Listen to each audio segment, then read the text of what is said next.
ఓం శ్రీ విద్యాం జగతాం ధాత్రీం సృష్టిస్థితిలయేశ్వరీం నమామి లలితాం నిత్యాం మహాత్రిపురసుందరీం. ఓం శ్రీ మాత్రే నమః. ఓం శ్రీ లలితాంబికాయై నమః. అమృతాత్మ స్వరూపులైన మీ అందరికీ మీ తల్లి అవ్యాజ్యమైనటువంటి మాతృప్రేమను అందిస్తూ శ్రీ లలితాంబిక రహస్యనామ సహస్రాలలో మణిపూరాబ్జ నిలయ అన్నటువంటి 8 బీజ మంత్రాలు కలిగినటువంటి ఈ నామం అష్టాక్షరి నామము అని చెప్పదగినటువంటిది. మణిపూర చక్రం మన నాభి స్థానంలో ఉన్నటువంటి చక్రం. దీనిని విష్ణు స్థానము అంటారు. ఈ చక్రం మణులకు పురంగా పేర్కొనబడుతుంది. అందుకే మణిపురము అన్నటువంటి నామం కలిగింది. ఇక్కడ ఉన్నటువంటి జగన్మాత లాకిని అన్నటువంటి నామం కలిగినటువంటి దేవి. లాకిని దేవికి కాలంతో పాటు వచ్చే వయోవస్థ భేదాలు ఉండవు. అంటే బాల్యము, యవ్వనము, కౌమార్యము, వృద్ధాప్యము ఈ దశలు లేనటువంటిది, నిరంతరం యవ్వనావస్థలో ఉన్నటువంటిది. అందుకే వయోవస్థ వివర్జిత అంటూ ఈ లాకిని దేవి కీర్తించబడింది. ఈ చక్ర స్థానం నందు ఎప్పుడైతే కాంతిహీనమవుతుందో మనుషులకు మధుమేహ వ్యాధి కలుగుతుంది. అనేక రకాల వ్యాధులు మధుమేహ వ్యాధి వల్లనే కలుగుతూ ఉంటాయి. అంటే మన శరీరంలో చూపు తగ్గిపోవడం, గుండె వ్యాధులు రావడం, ఇక శరీరంలో చాలా వ్యాధులకు కారణమైనటువంటి వ్యాధి మధుమేహ వ్యాధి. అది ఈ చక్రం బలహీనమైనందువల్ల, కాంతిహీనంగా ఉన్నందువల్ల ఇలాంటి అనారోగ్యం ప్రాపిస్తుంది. ఈ చక్రం విష్ణు స్థానం. అపూర్వమైనటువంటి 10,000 సూర్యకాంతులతో విరాజిల్లుతున్నటువంటి ఈ చక్రం ప్రకాశవంతంగా ఉన్నప్పుడు ఏ విధమైనటువంటి అనారోగ్యం లేకుండా ఆరోగ్యంగా, ఉత్తేజంగా, ఉత్సాహంగా ఉంటారు. ఉత్సాహము, ఉత్తేజం అన్నప్పుడు ఆత్మబోధను ప్రసాదించే గురువు వలన ఉత్తేజము, ఉత్సాహం లేనటువంటి వారికి కూడా ఉత్సాహం, ఉత్తేజం కలిగి ఆత్మబోధ ఒక పునర్జన్మ లాంటిది అని చెప్పుకోవచ్చు. అయితే దీనికి ఒక నిజమైనటువంటి ఒక సద్గురువు కావాలి. ఆ సద్గురువు గారు ఇచ్చేటువంటి బోధ వల్లనే అంతరంగంలో ఆత్మ ప్రబోధం జరిగి ఒక పునర్జన్మ జరుగుతుంది. ఇలాంటి పునర్జన్మను ప్రసాదించినటువంటి వారు అర్జునునకు కృష్ణుడు అని చెప్పుకోవచ్చు. కురుక్షేత్ర సంగ్రామ సందర్భంలో అర్జున విషాదయోగం మనందరికీ ప్రతినిత్యం పారాయణం చేసే వాళ్ళందరికీ ఆ విషయం తెలుసు. అర్జునుడు చాలా శక్తివంతమైనటువంటి వీరుడు. ఒక వారం మనం చెప్పుకున్నాము. దేవలోకానికి వెళ్ళినప్పుడు ఊర్వశి అర్జునుని చూసి నాకు మీలాంటి పుత్రుడు కావాలి అని అడుగుతుంది. అప్పుడు అర్జునుడు 9 మాసాలు గర్భంలో మోసి పెంచి పెద్ద చేసి నాలాంటి పుత్రుడు ఉండడం కంటే నేనే నీకు పుత్రుడుగా ఉంటాను మాత అంటూ ఆవిడ పాదాలకు నమస్కారం చేస్తాడు. అంతటి సంస్కారవంతుడు అర్జునుడు. చాలా శక్తివంతుడు,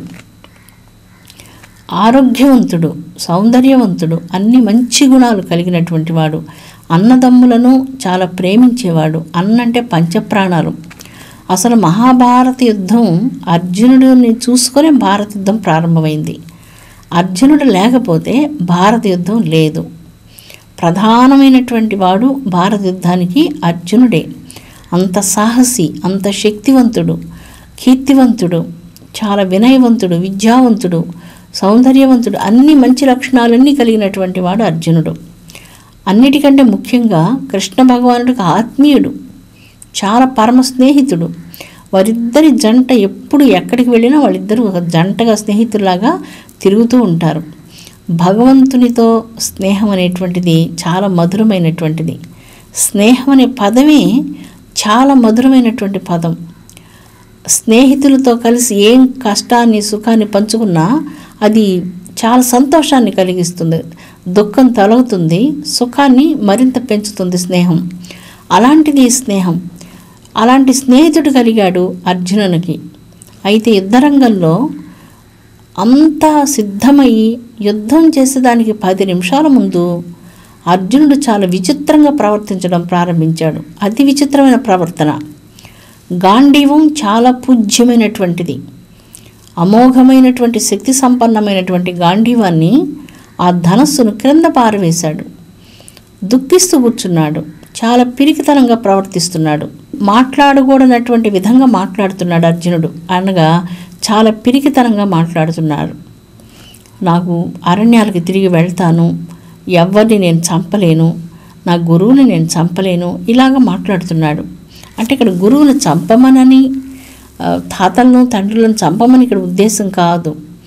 కానీ ఇంత దూరం వచ్చిన తర్వాత ఇంత కీర్తిశాలి శక్తిశాలి అయినటువంటి అర్జునుడు మాయకులోనే దుఃఖిస్తూ ఉన్నాడు. అతడు చెప్తున్నాడు, నా కాంక్షే విజయం కృష్ణ నచ రాజ్యం సుఖానిచ. నాకు రాజ్యకాంక్ష లేదు, నాకు సుఖకాంక్ష లేదు, అసలు నాకు ఏ కాంక్ష లేదు, నాకు ఈ కాంక్షలు వద్దు గోవింద అంటున్నాడు. అందుకు కృష్ణ భగవానుడు సరైన సమయంలో, అలాగ వేదన కలిగిన సమయంలో ఆత్మబోధ చేశారు. అది సరైన సమయం. ఆత్మబోధ చేసేందుకు ఎప్పుడో చాలా సందర్భాలు చేసి ఉండవచ్చు. ఆ సందర్భాలన్నీ కూడా సముచితమైనటువంటివి కాదు. ఎప్పుడైతే మనసు చాలా క్లేశానికి లోనై ఉంటుందో, చాలా దుఃఖానికి లోనై ఉంటుందో, జీవితంలో అదొక మంచి మలుపు అన్నమాట. అంటే టర్నింగ్ పాయింట్ అని చెప్పుకోవచ్చు. ఆ మలుపులో నిలబడి ఉన్నాడు అర్జునుడు. ఈ 3 మార్గాల రోడ్ల మధ్యలో నిలబడి ఎటు వెళ్ళాలో తెలియకుండా నాకేమి వద్దు అనేటువంటి నిరుత్సాహంలోనికి వెళ్ళిపోయాడు. అటువంటి నిరుత్సాహ స్థితిలో భగవానుడు ఆత్మ ప్రబోధం చేసి అతని నిరుత్సాహాన్ని, నీరుగారిపోయే మనస్తత్వాన్ని అంతా తుడిచివేసి, బాగా సమయం తీసుకొని తుడిచివేసేసి అతని హృదయంలో మరలా ఉత్సాహాన్ని మేల్కొల్పి నింపి పునర్జన్మనిచ్చారు. అర్జునులకు ఆ భారత యుద్ధంలో భగవద్గీత వినేదానికి ముందు పునర్జన్మ లభించింది. అదొక పునర్జన్మ. అందుకే గురువులు ఎన్నోసార్లు మీరు గురువు దగ్గరికి వెళ్తుంటారు, గురువుగారి దగ్గరికి వెళ్తుంటారు. గురువుగారు మీతో మాట్లాడుతుంటారు, ఎలా ఉన్నావు, బాగున్నావా, అవన్నీ మామూలుగా జరుగుతూ ఉంటాయి. కానీ ఎప్పుడైనా ఒక మంచి సందర్భం చూసుకొని గురువుగారు మీ హృదయంలో ఈ ఆత్మ ప్రబోధాన్ని చేస్తారు. అప్పుడు అది మీకు పునర్జన్మ అవుతుంది. ఎప్పుడైతే కష్టంలో, దుఃఖంలో ఉన్నప్పుడు గురువుగారు ఓదార్చి ఆత్మ ప్రబోధాన్ని చేస్తూ ఉన్నారో, ఆ ఆత్మ ప్రబోధ సమయమే నిజంగా బ్రాహ్మణత్వాన్ని మనకు ప్రసాదిస్తుంది. ఆ బ్రాహ్మణత్వంలో నీవు బ్రహ్మజ్ఞానివి అయ్యేందుకు అక్కడ అవకాశం ఉంది. అది పునర్జన్మ అవుతుంది.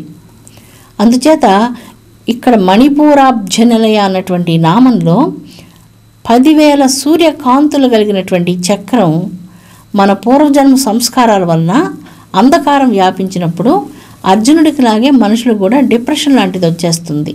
అంటే నిరుత్సాహం, దుఃఖము, అశాంతి, క్లేశము ఇవన్నీ కూడా ఆవరించాయి పెద్ద మబ్బుల్లాగా. ఒక్కోసారి సూర్యకాంతి బాగా మబ్బులు వెనక్కి వెళ్ళిపోయి పైగా గ్రహణం బట్టి ఉంటుంది. గ్రహణము, మబ్బులు, అమావాస్యలు అన్నీ కలిసి ఒకసారి వచ్చినప్పుడు ఎలా ఉంటుంది? అది చాలా చాలా అంధకారంగా ఉంటుంది. అలాగా జీవితంలో కొన్ని సందర్భాల్లో ఒకేసారి అనారోగ్యాలు వచ్చి ఉంటాయి, అప్పుడే చాలా అప్పులు వచ్చి ఉంటాయి, అప్పుడే మనుషులందరూ మనకు చాలా తీవ్రంగా పరితాపం కలిగిస్తుంటారు. కుటుంబ సభ్యులు కూడా కొన్ని సందర్భాల్లో పరితాపాలు కలిగిస్తుంటారు. బాహ్య పరిస్థితులు, వ్యాపార పరిస్థితులు, మానసిక పరిస్థితులు ఇన్నింటి మధ్యలో పెద్ద గ్రహణం పట్టినట్లుగా ఉంటుంది. ఈ గ్రహణాన్ని తొలగించి, ఈ క్లేశాలను తొలగించి, ఈ మానసికమైనటువంటి ఈ ఒత్తిడి నుంచి విమోచనం ప్రసాదించగలిగే శక్తి గురువుకు మాత్రమే ఉంది. మణిపూరాబ్జ నిలయ అన్నటువంటి నామంలో ఈ మణిపూర చక్రం ప్రకాశవంతంగా ఉంటే ఉత్తమ భక్తులు అవుతాం. ఈ మణిపూర చక్రం ప్రకాశవంతంగా లేనప్పుడు దేవుడి మీద నాకు నమ్మకం లేదు అని, దేవుడిని నేను నమ్మనునని, నా మీద నాకు నమ్మకం ఉందనని ఇలాంటి మాటలన్నీ మాట్లాడుకుంటూ ఉంటాం. మన మీద మనకు నమ్మకం ఉండకూడదని నా ఉద్దేశం కాదు. మన మీద మనకు నమ్మకం ఉండాలి కూడా. కానీ దానికంటే ముందు ఇంకొక నమ్మకం ఉండాలి, భగవద్విశ్వాసం. ఆ భగవద్విశ్వాసం అసాధ్యమైన పనులను చాలా సులభంగా సాధ్యం చేస్తుంది. అసాధ్యమైన పనులు ఎలాంటివి కూడా సాధ్యం చేస్తుంది. ఇక్కడ భగవద్విశ్వాసం ఎలాంటిదంటే, అర్జునునకు కృష్ణుడి మీద చాలా విశ్వాసం ఉన్నది, చాలా ప్రేమ ఉన్నది. అర్జునుడు, దుర్యోధనుడు ఇరువురు కలిసి కృష్ణ భగవానుడు సహాయం అర్థించడానికి వెళ్ళినప్పుడు అర్జునుడు నిజంగా విశ్వాసంతో కృష్ణుడు మాత్రమే కావాలని కోరుకుంటాడు. సైన్యం అంతా కావాలని కోరుకోడు. కానీ దుర్యోధనుడు ఆ సైన్యం, ఆ అంగబలం, అర్ధబలం అదంతా తనకు కావాలని కోరుకుంటాడు. ఇక్కడ మనం ఇదివరకు కూడా ఈ కథను చెప్పుకున్నాం. ఈశ్వరీయ శక్తిని నమ్ముకొని విశ్వాసంతో ఉండేవాడు అర్జునుడు. బాహ్య ప్రపంచంలో ఉన్నటువంటి ఈ యొక్క సైన్యాన్ని, కాల్బలాన్ని, రథాలు, గజాలు, తురగాలు వీటన్నిటిని నమ్ముకొని ఇంతమంది సైన్యం నా వెనకుంటే నేను గెలవగలను అనుకునేటువంటి వాడు దుర్యోధనుడు. ఇవన్నీ ఉంటే కూడా నేను గెలవలేను, కృష్ణుడు లేకపోతే నేను గెలవలేను అని భావించేవాడు అర్జునుడు. అది విశ్వాసం. అందుకే నాకు విశ్వాసం ఉన్నది, నేను ఎవరిని నమ్మను, నేను ఎవరి దగ్గరికి వెళ్ళను, నాకు ఎవరితో అక్కర్లేదు, అలాగా ఎవరి దగ్గరికి వెళ్ళనక్కర్లేదు, ఏ గురువుల దగ్గరికి ఎక్కడికి కూడా వెళ్ళనక్కర్లేదు. కానీ మనస్సునందు దైవం మీద మాత్రం విశ్వాసం కావాలి. మనం ఎక్కడికి వెళ్ళకపోయినా కూడా పర్వాలేదు, మనకు దైవమునందు మాత్రం పరిపూర్ణమైనటువంటి భక్తి విశ్వాసాలు కావాలి. ఆ భక్తి విశ్వాసాలు మనల్ని ముందుకు నడిపిస్తాయి అన్నటువంటి విషయ జ్ఞానం మనకు అర్థం కావాలి. అదే అర్జున విషాద యోగంలో మనకు గోచరిస్తుంది. అర్జునుడికి చాలా ప్రతిభలు ఉన్నాయి. ఈశ్వర కృపను పొంది పాశుపతాస్త్రాన్ని సంపాదించాడు.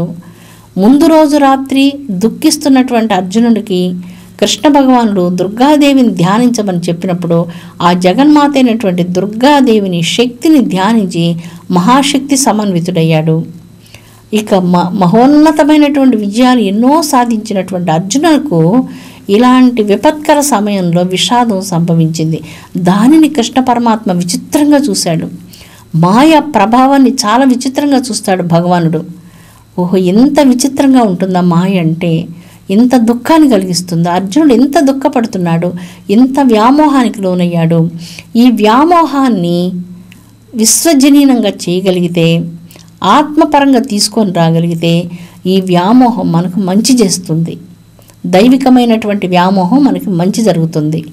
ప్రాపంచికమైనటువంటి వ్యామోహం మనల్ని వినాశనం వంకకు తీసుకుని వెళ్తుంది. మౌనం మన అంతరంగ సామ్రాజ్యానికి శక్తిని ప్రసాదిస్తుంది. ఆత్మజ్ఞానం మన అంతరంగ ప్రపంచానికి ఉజ్వలమైనటువంటి బాటలు వేసి సంరక్షిస్తుంది. అదే వ్యామోహం ప్రాపంచికమైనటువంటి విషయాశక్తి మీద ఉన్నప్పుడు ఆ విషయాశక్తి మనల్ని చాలా పతనం చేసి మానవ జీవితాన్ని సవ్యంగా నడిపించకుండా ఎన్నో కష్టాలకు, క్లేశాలకు గురి చేస్తుందనని నేను మీకు చెప్పనక్కర్లేదు. అమృతాత్మ స్వరూపులారా, మనం ఈ ప్రపంచంలో చాలా చాలా పనులు చేస్తూ ఉంటాం. ఎన్ని పనులు చేసినా మన అంతరంగంలో ఒక మంచి ప్రపంచాన్ని మనం సృష్టించుకోవాలి. ఆ అంతరంగ ప్రపంచంలో మన గురువు అక్కడ ఉండాలి. ఆ ఈశ్వరుడు గురువుగా మన హృదయంలో ప్రకాశిస్తూ ఉండాలి. ఆ గురు కృప ఉంటే సర్వం సాధించడానికి సాధ్యమవుతుంది. గురువు లక్ష్య సిద్ధి వంకకు నడిపిస్తాడు, వ్యామోహాలన్నిటి నుంచి రక్షిస్తారు. ఈ ప్రాపంచికమైనటువంటి తుచ్చ విషయాల యొక్క వ్యామోహాలను గురించి అర్థమయ్యే విధంగా క్షణకాలంలో, త్రుటి కాలంలో మౌనంతోనే ఆత్మబోధనని కల్పిస్తారు. అక్కడ మాటలు అక్కర్లేదు. గురువు పంపించేటువంటి శక్తి తటాలన హృదయంలో ప్రవేశించి అంతరంగాన్ని శుద్ధి చేస్తుంది. మాలిన్య రహితమైన హృదయాన్ని ప్రసాదిస్తుంది. అహంకార రహితమైనటువంటి హృదయమే నిజంగా దైవత్వాన్ని అంతరంగం లోపల అనుభూతిని పొందగలదు. అలాంటి ఆత్మశుద్ధిని ప్రసాదించేది గురువు యొక్క ఆత్మబోధ. ఈ గురువు యొక్క ఆత్మబోధన గురించి మరొక చిన్న కథను మనం చెప్పుకుందాం. ఒకసారి శివాజీ మహారాజు మహారాష్ట్రలో, తమ దేశంలో ఒక మంచి వంతెన నిర్మిస్తున్నారు. అది చాలా పెద్ద వంతెన. ఆ వంతెన నిర్మాణంలో కొన్ని వేలాది మంది మనుషులు పనిచేస్తూ ఉన్నారు. ఒకరోజు గుర్రం మీద వచ్చినటువంటి శివాజీ మహారాజు వాళ్ళందరినీ చూసి ఆనందపడ్డాడు. ఎందుకంటే ఇన్ని వేల మందికి నేను జీవనోపాధిని కల్పిస్తున్నాను, నా వలన ఇంతమంది భోంచేయగలుగుతున్నారు, ఇంతమందికి నిలవ నీడనిస్తున్నాను అంటూ శివాజీ మహారాజు హృదయంలో ఒక విధమైనటువంటి ఆ భావన, నేనునే భావన తెచ్చుకున్నారు. మనందరికీ శివాజీ అంటే చాలా ఇష్టం, ఆయన చాలా మంచివారు. ఇలాగా మనకు శివాజీ మహారాజ్ అంటే మన ఆంధ్రదేశంలో, యావత్ భారతదేశంలో అందరికీ మహా ప్రీతి. అయితే శివాజీ మహారాజ్ ఇక్కడ కొంచెం ఆ నేను అనే భావన వచ్చిందట. నేను చూడు ఇంతమందికి అన్నం పెడుతున్నాను, ఇంతమందికి ఆశ్రయదాతనయ్యాను, నేను ఇదంతా చేస్తున్నాను అంటూ ఆయన తన మనసులో ఆనందపడుతున్న సందర్భంలో అప్పుడే అక్కడికి వచ్చినటువంటి సమర్థ రామదాస్ గారు, గురువు గారు శివాజీ మనసును అప్పటికప్పుడే చదివేశారు. గురువు యొక్క నేత్రాలు లోపల ఏమున్నదో అంతరంగంలో అంతటిని చూడగలిగినటువంటి చాలా అద్భుతమైనటువంటివి. ఏ స్కానింగ్లు కూడా దాని ముందర పనికిరావు. అంత విచిత్రమైనటువంటి దృష్టి గురువు యొక్క దృష్టి. అందుచేతనే సమర్థ రామదాస్ గారు ఇక్కడ శివాజీ మనసులో కలిగే ఆలోచన అప్పుడే తెలుసుకున్నారు. శివాజీని పిలిచి, నాయన మనం ఒక దగ్గరికి వెళ్తాం రమ్మని చెప్తూ అక్కడే ఆ వంతెన నిర్మాణం జరిగే ప్రదేశంలో ఒక పెద్ద బండ ఉండిందట. ఆ బండను ఎవరు కదిలించలేరు. అలాంటి బండను కదిలించమని చెప్పి ఆ బండ క్రింద ఒక చిన్న గుంత వంటిది ఉంది. దాంట్లో కొద్దిగా జలాలు కూడా ఉన్నాయి. ఆ జలాలలో కొన్ని కప్పలు అక్కడ నివసిస్తూ ఉన్నాయి. ఆ కప్పలు అక్కడ ఆహారం ఏం తింటున్నాయో, ఎలా నివసిస్తున్నాయో, ఆ బండ కిందకి ఎలా వెళ్ళాయో చాలా అద్భుతంగా ఉంది. ఇంతమందికి అన్నం పెట్టానని శివాజీ మహారాజు భావిస్తున్నాడు కదా. ఈ పెద్ద బండ క్రింద, అంటే ఎవరు కదల్చలేనటువంటి ఇంత పెద్ద బండ క్రింద ఈ కప్పలకి ఆహారం ఎవరు పెడుతున్నారు? వీటికి కూడా నీవే శ్రద్ధ వహించి రోజు అన్నం పెడుతున్నావా? వీటన్నిటి యొక్క సౌకర్యం నువ్వే చూస్తున్నావా అని అడుగుతారు. వెంటనే ఆ ఆత్మ ప్రబోధం వల్ల శివాజీ మహారాజులో ఉన్నటువంటి అహంకారం బ్రద్దలైపోయింది. ఇది చాలా తప్పు చేస్తూ ఉంటాం. ఎవరికన్నా మనం ఏదైనా చేసినప్పుడు, దేవుడు నాకు ఇంత మంచి అవకాశం ఇచ్చాడు వీళ్ళకి సేవ చేసేందుకు, వాళ్లకు మనం కృతజ్ఞత తెలియజేసుకోవాలి. నాకు ఈ అవకాశం ఇచ్చారు, మీకు ఈ చిన్న సేవ చేసేందుకు నేను మీకు కోటి సార్లు కృతజ్ఞతను తెలియజేసుకుంటున్నాను అన్నటువంటిది సరైనటువంటిది. నేను నీకు చేస్తున్నాను, నా వల్ల ఇంత సహాయం పొందుతున్నావు అనుకోవడం అది తప్పు. అది మనల్ని పతనం చేస్తుంది. అది మన అహంకారానికి కారణభూతమవుతుంది. కాబట్టి ఈ అహంకారం సరైనటువంటిది కాదు. ఎవ్వరికి మనం ఏది చేస్తే కూడా ఇలాగ చేసే అవకాశం వాళ్ళ వల్ల మనకు లభించినందుకు వాళ్లకు మనం కృతజ్ఞతలు తెలియజేసుకుందాం. ఇది సరైనటువంటిది. అందుకే సమర్థ రామదాస్ గారు ఇక్కడ గురువుగా చాలా చిన్నద విషయాన్ని చూపించి ఆత్మబోధ చేసి శివాజీ మహారాజు హృదయంలో ఉన్నటువంటి అహంకారాన్ని త్రుటి కాలంలో త్రుంచివేశారు. ఇది గురు కృప అంటే. గురు కృపకు సాటి అయినటువంటిది ఏదీ లేదు. అలాంటి గురు స్వరూపమైనటువంటి విష్ణు చక్రం, నాభి చక్రం, మణిపూరాబ్జ నిలయ అన్నటువంటి చక్రంలో దేవి లాకిన్యంభా స్వరూపిణిగా విరాజిల్లుతూ ఉంటుంది. ఈ జననికి నమస్కారం. లోక జనని మనందరికీ అహంకార రహితులుగా చేసి మన హృదయాలను పవిత్రీకరించి మనందరం కూడా మానవ సమాజానికి ఉపయుక్తం కావాలి. మన జీవితానికి మనం ఉపయుక్తం కావాలి. మన కుటుంబ సభ్యులకు ఉపయుక్తం కావాలి. మన గ్రామంలో ఉన్న వారికి, మన రాష్ట్రంలో ఉన్న వారికి, మన దేశంలో ఉన్న వాళ్ళకి, ప్రపంచంలో ఉన్న వాళ్ళకి మనం వీళ్ళందరికీ ఉపయుక్తం కావాలని మనస వాచ కర్మణ త్రికరణ శుద్ధిగా అనేక కోటి బ్రహ్మాండాలను పరిపాలించే లలితా పరమేశ్వరి దేవి యొక్క పవిత్ర పాదపద్మాలకు భక్తితో నమస్కరిద్దాం. స్వస్తి. ఓం శాంతి.